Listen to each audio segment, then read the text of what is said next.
le climat réserve sans cesse de nouvelles surprises désagréables. Nous ne réalisons souvent pas les conséquences qu'une anomalie climatique particulière peut avoir pour nous. Les événements de la semaine du 5 au 11 février en ont apporté une démonstration frappante. Moyen-Orient.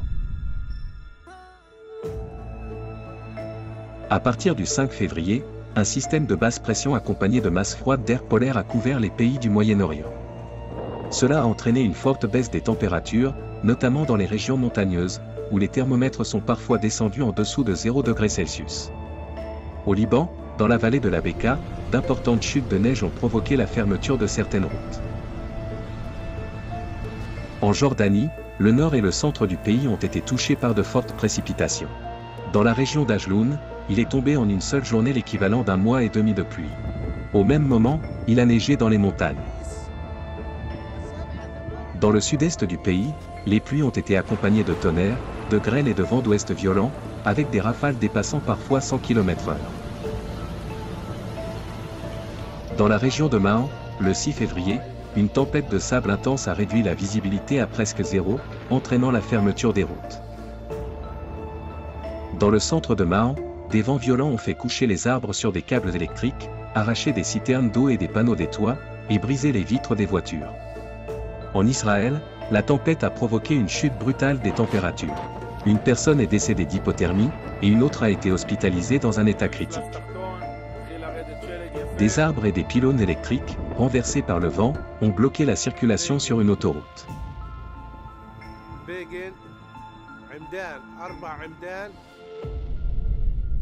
Iran. Au cours de la première décade de février, une vague de froid, d'inondations et de tempêtes de neige a frappé plusieurs régions de l'Iran. À Ilam, les chutes de neige ont été accompagnées d'orages et d'éclairs. Dans certaines zones, la hauteur des congères a atteint 80 cm. Sur les routes, 2500 personnes piégées par la neige ont été secourues.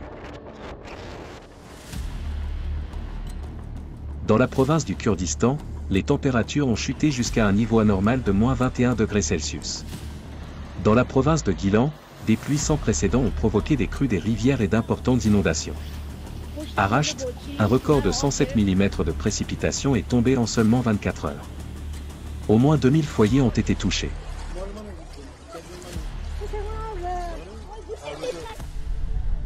Région des Caraïbes. Le 8 février, un puissant séisme de magnitude 7,6 a frappé la mer des Caraïbes, près des îles Caïmans. Les secousses ont été ressenties dans plusieurs régions, notamment à Porto Rico, au Honduras, à Cuba et aux îles Vierges. Une alerte au tsunami a d'abord été émise pour 20 pays et îles, mais elle a ensuite été levée.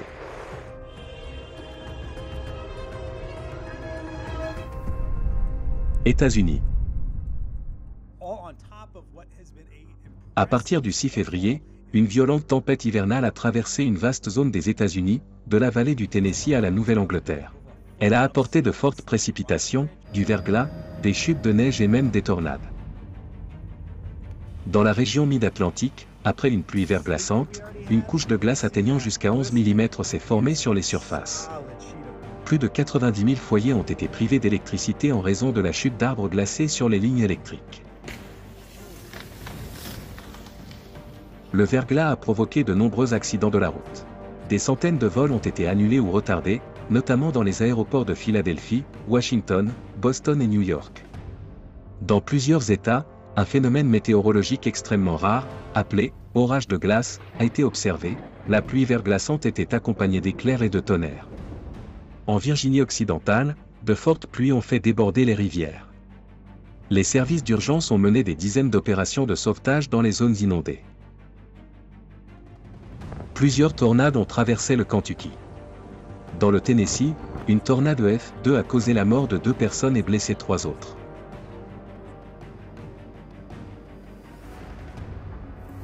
Les 8 et 9 février, une nouvelle tempête hivernale s'est abattue sur le nord-est des États-Unis. Jusqu'à 30 cm de neige sont tombés dans certaines régions. L'état d'urgence a été déclaré à Minneapolis en raison des fortes chutes de neige. Dès le 11 février, une autre tempête a suivi, recouvrant de neige Washington, Baltimore et les régions voisines. Dans le district de Columbia, 10 cm de neige sont tombés en seulement 4 heures, paralysant les transports et entraînant l'annulation de centaines de vols à l'aéroport Reagan. Les routes ont été plongées dans le chaos, en Virginie et dans le Maryland, plus de 850 accidents ont été recensés en 24 heures. Chine. Le 8 février, un glissement de terrain a frappé le village de Jinping, dans la province chinoise du Sichuan. Il a enseveli 10 maisons et un bâtiment industriel. 2 personnes ont été blessées et plus de 200 ont été évacuées. Les conditions géologiques sur le site de la catastrophe ont fortement compliqué les opérations de recherche, les secouristes ont dû travailler sur un sol instable, tandis que des pierres continuaient de tomber de la montagne. Selon les données officielles, une personne a perdu la vie et 28 autres sont toujours portées disparues.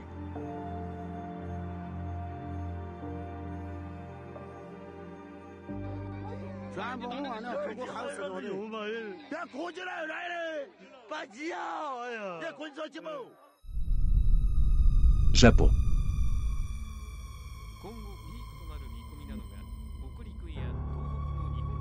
Un système de basse pression a provoqué des chutes de neige records sur une grande partie du territoire japonais. Les zones situées le long de la mer du Japon ont été particulièrement touchées, avec 129 cm de neige tombée en 48 heures, un record depuis le début des observations météorologiques. À Obihiro, dans la préfecture d'Hokkaido, 120 cm de neige sont tombés en seulement 12 heures, établissant un record absolu dans l'histoire du pays.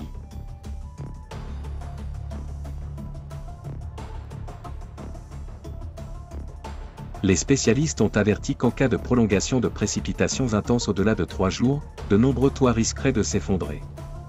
En quelques jours, la hauteur des congères a dépassé par endroits les 4 mètres.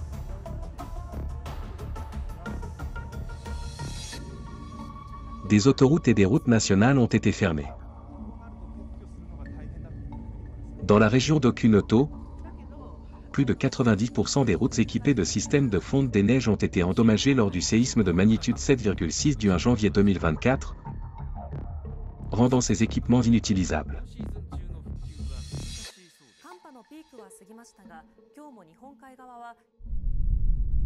Islande.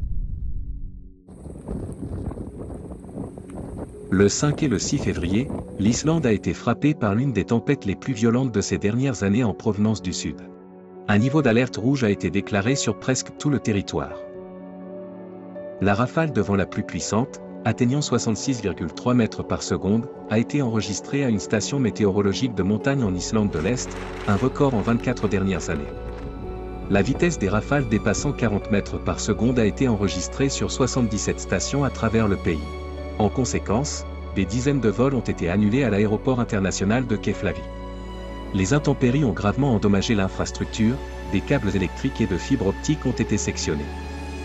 De nombreuses habitations ont subi des dégâts, les vents ont brisé des fenêtres, arraché des toitures et les fortes pluies ont inondé les rues et les sous-sols. La tempête a été accompagnée d'éclairs et de tonnerres visibles dans tout le pays, un phénomène extrêmement rare dans le climat subarctique de l'Islande, surtout en hiver. Brésil.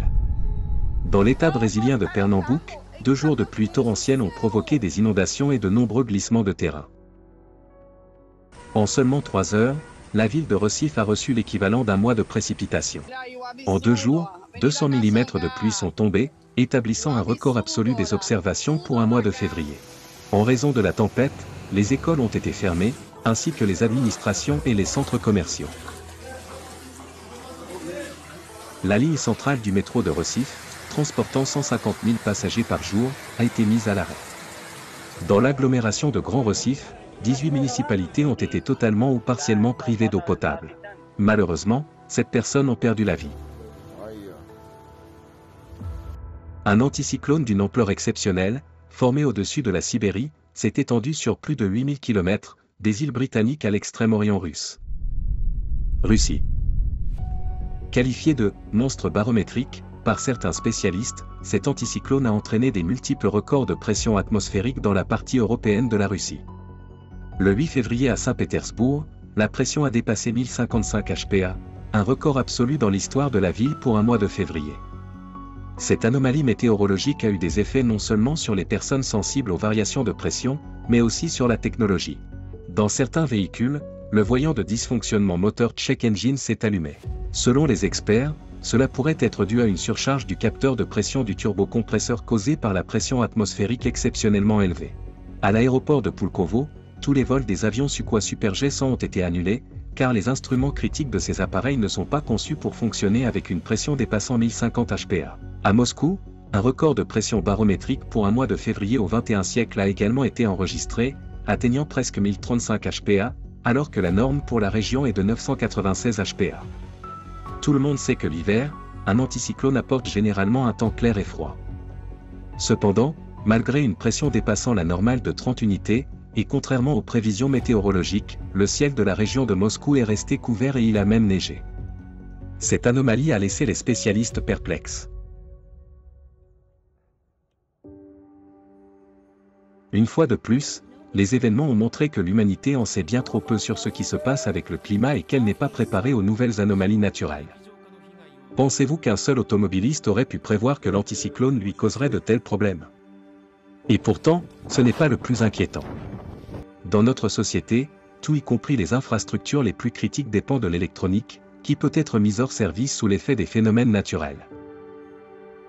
Pour l'instant, nous ne percevons qu'une infime partie des risques cachés, qui ne feront que se multiplier avec l'intensification des catastrophes climatiques. Nous devons nous préparer aux défis à venir. Pour cela, il est essentiel d'unir le potentiel scientifique de la planète afin d'approfondir notre compréhension des causes de la crise climatique, d'en identifier tous ces dangers cachés et, surtout, de trouver une solution définitive à ce problème.